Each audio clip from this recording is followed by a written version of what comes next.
It's now time for Party Chat Sports.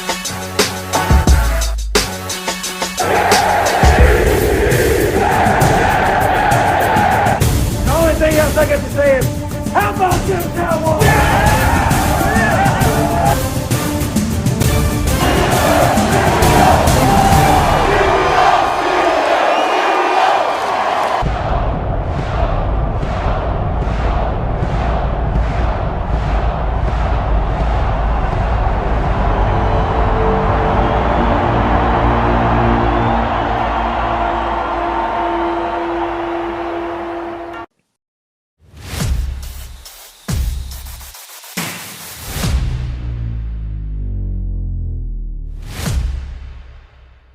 Hey, welcome back, everybody, to Party Chat Sports. It's one of your hosts, Caleb Gill, and welcome back to another edition of the series of Jets Misfortunes, episode 4 in this series, and this is going to be the last depressing one for a minute.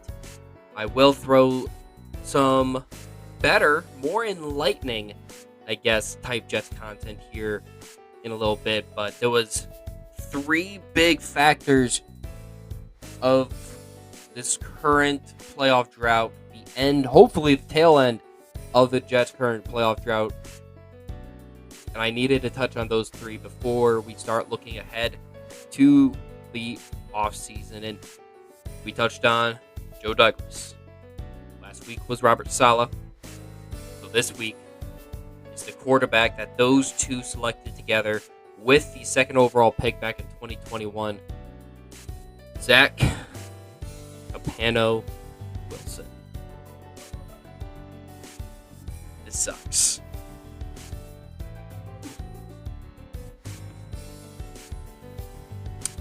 We'll see how this one goes.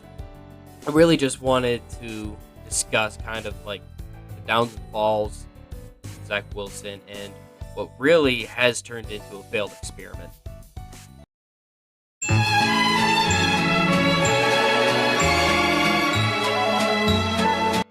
Zach Wilson experiment was really doomed from the beginning, if you think about it. And there's a lot of blame to go around when it comes to Zach Wilson and why things didn't work out for him and the Jets. A lot of it has to do with him. But like I just said moments ago, he was doomed from the beginning. He was drafted with the second overall pick and was immediately thrusted into the starting role. And there was no backup, really quality backup on the roster. He was fighting with Mike White and James Morgan for the starting job. And now we know of Mike White having his legendary moments with the Jets, but that didn't happen until Zach Wilson had gotten hurt and wasn't able to play in the Bengals game. That's when we got our first, taste of Mike White. But prior to that, he was just a practice squad guy that's like, how the hell is he on an NFL roster? And then James Morgan was a 4th-round draft pick by Adam Gates when he was with the Jets. Him and Joe Douglas had drafted him together. So 2 quarterbacks that had no resume whatsoever being the backup to your second overall pick. Pair that with a rookie head coach, a rookie offensive coordinator, and a quarterback coach who was a quality control guy the year prior. Your main guys that Zach Wilson had in his ear was Robert Saleh, Mike LaFleur, and Rob Calabrese. Now, initially the plan was for Greg Knapp to be there. Greg Knapp was supposed to really help Mike LaFleur as he learns the job of being the offensive coordinator while also trying to help young Zach Wilson. And tragically, Greg Knapp had passed away during that, right before the offseason. So those plans didn't really blossom the way that they had hoped, but they never rebounded from that, and they just kind of used that as an excuse as, well, we didn't have Greg Knapp. And that kind of were the early signs, just in general, for this regime, that they were going to be very excuse-driven. And there's been a lot of excuses coming from Zach Wilson for Zach Wilson, and why things haven't worked out. And this may be an excuse-riddled episode when it's all said and done. We'll see. But, I mean, that's really what probably sounds like to a lot of you guys is already a lot of excuses for the guy. But it was really doomed from the beginning. He didn't have the proper structure. He was just kind of thrown into the starting role and said, here you go, buddy, when he wasn't ready for it. Yeah, you drafted the guy second overall, but anybody that knows me and listens to the stuff I've said, like if you go back and listen to the Who's Starting at Quarterback episode on the podcast feed at Party Chat Sports, I mentioned a couple times that I don't think quarterbacks should be starting their rookie year. They shouldn't be. They're not ready. And in the NFL nowadays, it's like, well, you got to be ready. Figure it out. And if you don't figure it out week one, you're not given a lot of time. A lot of the great quarterbacks were given time. Patrick Mahomes being the biggest example in the modern era of a quarterback who was not given the starting job immediately, who did not start week one, and has had success. Aaron Rodgers for him, but there's a lot of examples. Still currently today, Justin Herbert was the backup to Tyrod Taylor. Josh Allen was the backup to, I don't think it was Tyrod Taylor. I'm trying to think of somebody else at the top of my head. I don't know.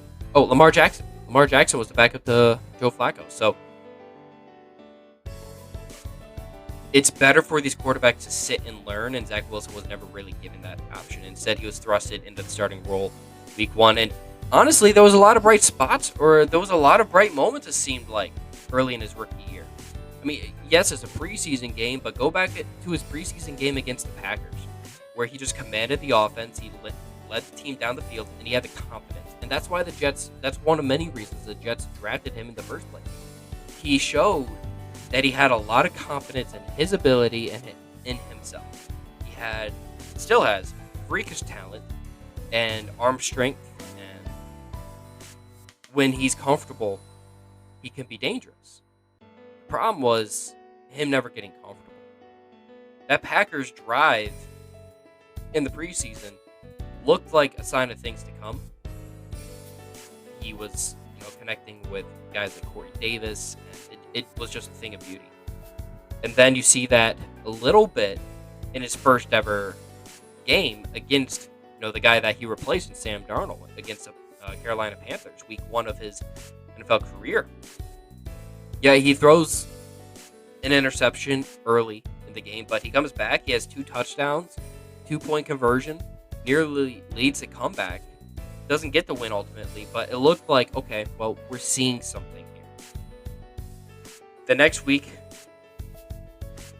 4 interceptions against the New England Patriots. Crushed the kid. 2 straight. I mean, his first 2 passes were interceptions against the Patriots. And then he follows that up with 2 interceptions against the Broncos, and it's just looking very ugly.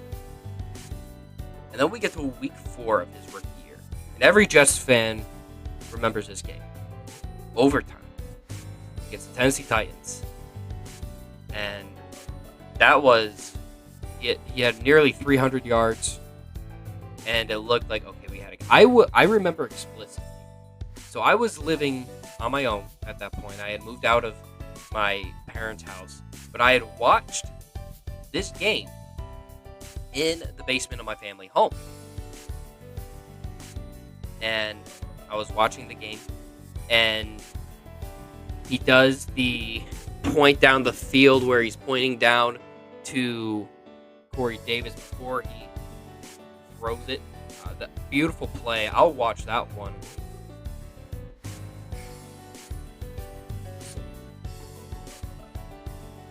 He helped open up the offense. On the move. A lot of time. Directing traffic. Gonna go deep. Has a man deep. It is caught for the touchdown. Corey Davis. I remember watching that play. That touchdown happened, and I'm jumping, I'm screaming, and I say verbatim, we finally have a quarterback.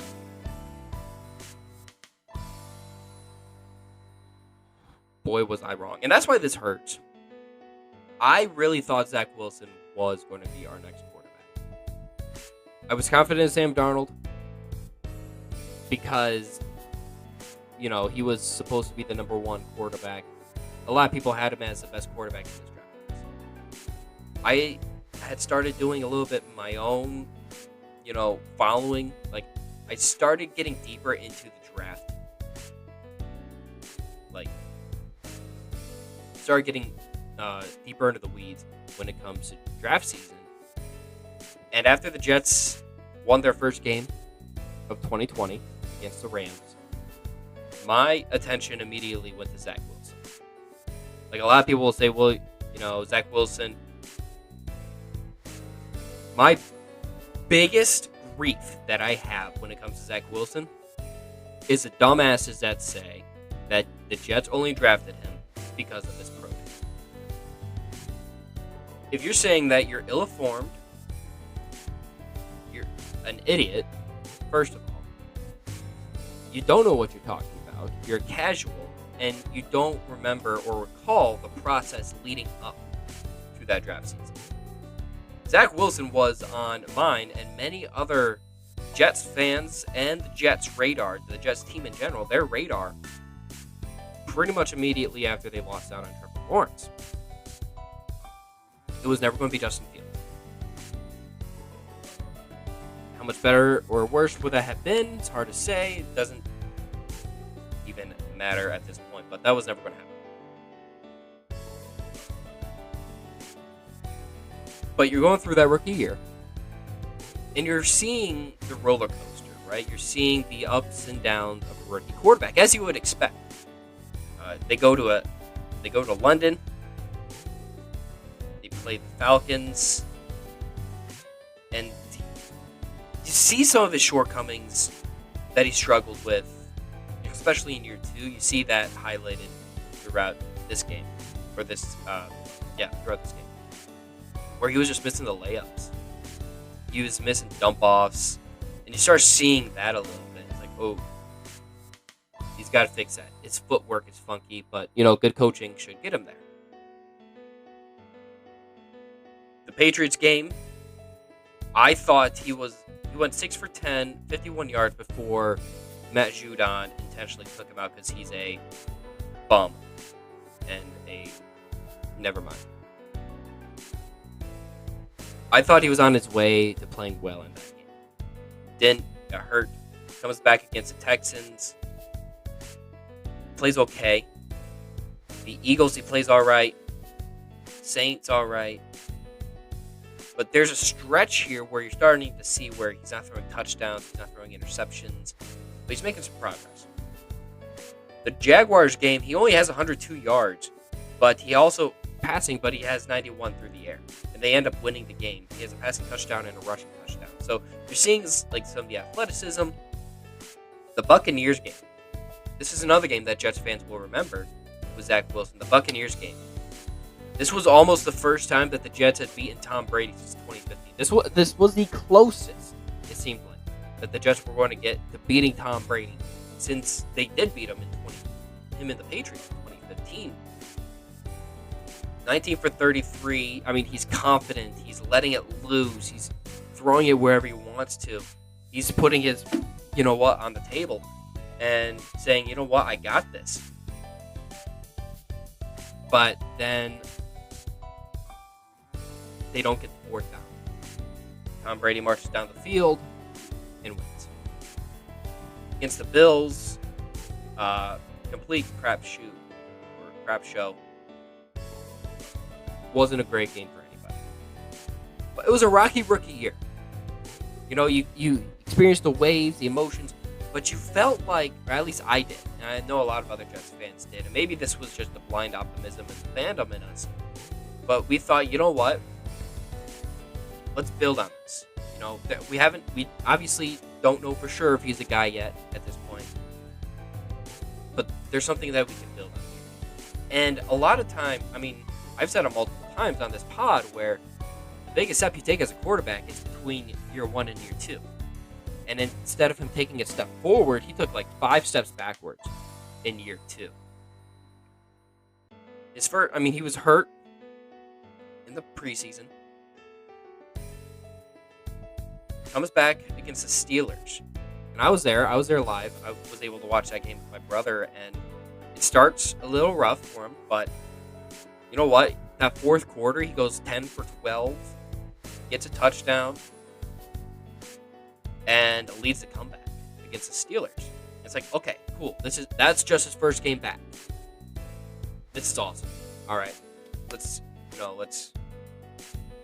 keep doing this. The next week, he only goes 14 for 21, 210, but they just put up 40 points. Breece Hall had a heyday. They didn't have to do a lot. But this was one of those first games in 22 where there's a lot of excuses being built for Zach Wilson, where it's like, oh, well, he's only doing what he has to. He's not putting up a lot of numbers. He doesn't have to. They're winning. Because then they go to Green Bay. 10 for 18, 110 yards, no touchdowns. But, Breece Hall, I mean, he didn't have to. Against Denver, they win 16-9. He only throws for 121 yards. And again, that's what he had to do. Against the Patriots the next week, he throws for 355 yards. And he starts that game, that first half, he looks so damn good. He looked really good in that first half. And then he throws his first interception. Once he threw that first interception, that's just kind of where, the wheels came flying off. He does go for 355, 2 touchdowns, but he has 3 interceptions. The next week, they get a big win in Buffalo. He only throws for 154 yards, though. They go into the bye week. It's like, all right, this is what we got to get better at. Then they go to England after. New England, man. If Zach Wilson never plays against the Patriots, there's a good chance he's still, being considered a starting quarterback in this league. Because every time he plays New England, that's like his worst games ever. Not only do they lose 10-3, they don't put up any points, they don't move the ball. He had 77 yards total passing. Then comes out and makes a comment of he shouldn't have to apologize to the defense, and the leadership question marks really come to light for Zach Wilson. And that was it. That was the end right there. The Patriots game in Foxborough, where they lost 10-3, was the end for Zach Wilson. I remember exactly when the end was for Sam Darnold, when I knew it was over. And it was against the Broncos at home, Monday night football. I think it was Monday night football, where Brett Rippon outperformed Sam Darnold. That's when I knew it was over for Sam Darnold. This was when I knew it was over for Zach Wilson. In his second year, his 4th time playing against the Patriots, and they just couldn't muster anything. He ends up coming back for a couple games at the end of the year. 317 yards against the Lions, 2 touchdowns, an interception. And that was kind of a roller coaster of a game, but they almost won. 20-17 was the loss there. And then the Jaguars Thursday night football game, where he was booed out of that stadium. And fans were calling for Chris Streveler, of all people. So I mention these game by games because it kind of gives you where I think it helps paint the picture of kind of what went wrong for Zach Wilson in a way. He wasn't throwing touchdowns, and a lot of excuses were being made for him. Where the team was too talented around him, he didn't have to do nearly as much. But these Patriots games, actually, let's see. So this man has 25 total interceptions in his career. 25 total interceptions. 3 against the Patriots in 22. He had 4 against the Patriots in 21, so that's 7. And then I think he threw interceptions this year against the Patriots. Okay. So, 7 of his 25 total career interceptions across 2 games for the Patriots. So, over a quarter of his interceptions were 2 games. A lot of people refer to him as a turnover-prone quarterback, and I have an issue with that.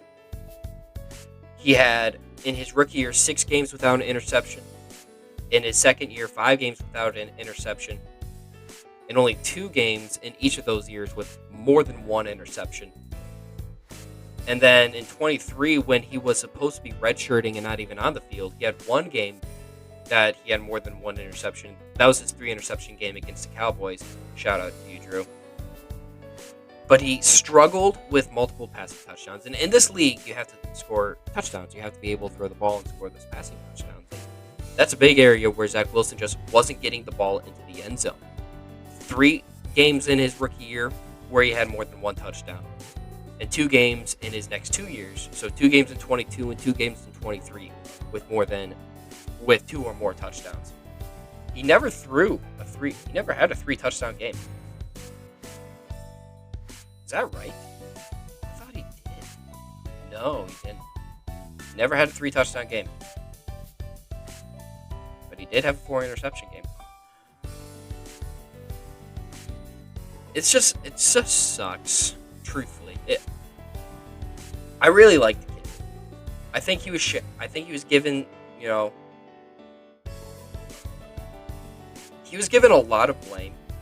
He was the scapegoat, or is a scapegoat in many ways, but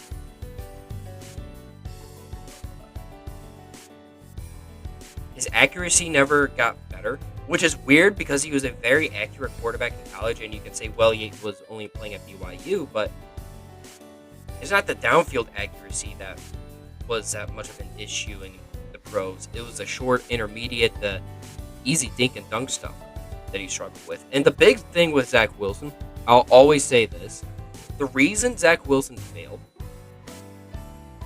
was not because of his talent, but between the ears. This is where he failed, between the ears, right?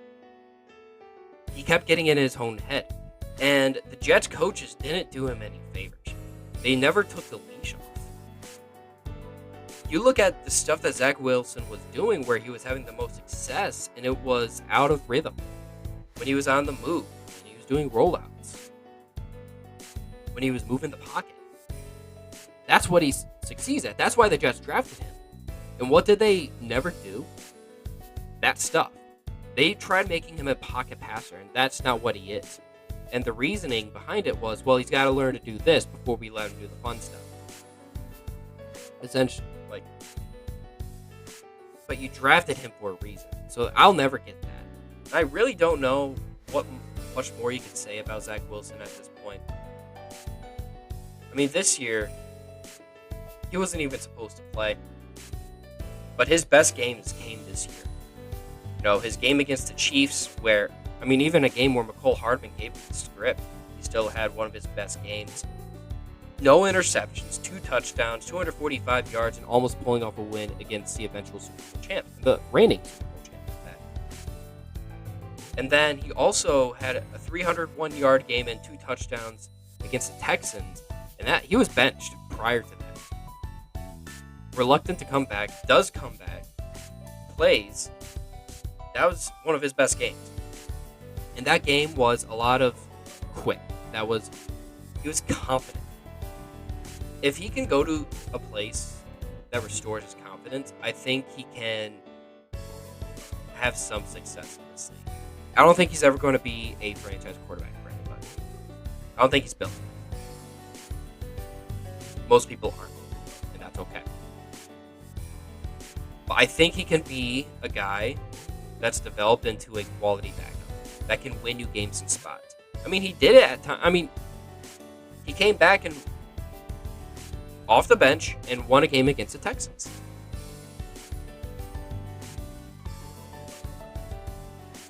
So, ultimately, I think the Jets failed Zach Wilson as much as Zach Wilson failed the Jets. I think that's a fair statement.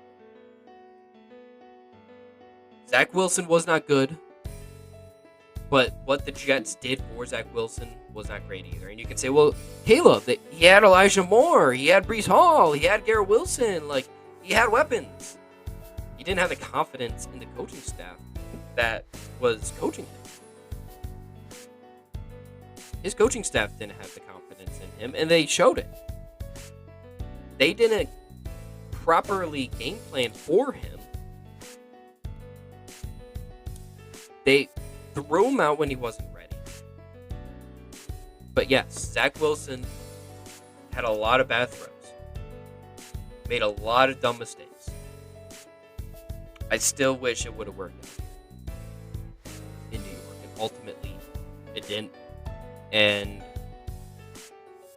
I knew it wasn't going to work out after that Patriots loss back in 22.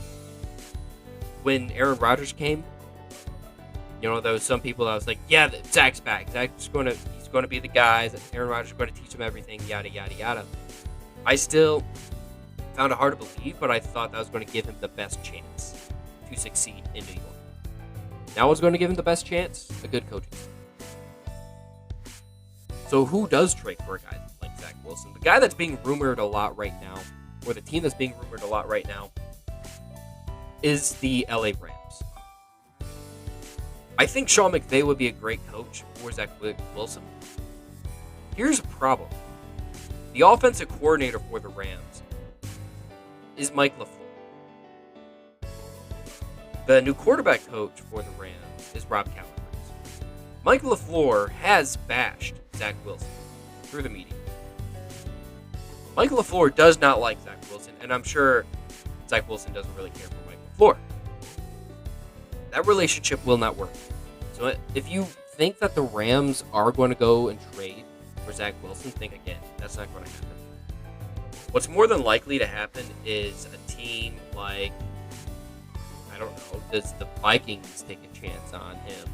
I'm not just saying that because of him and to give him crap, but does a team like that, does the 49ers with Kyle Shanahan?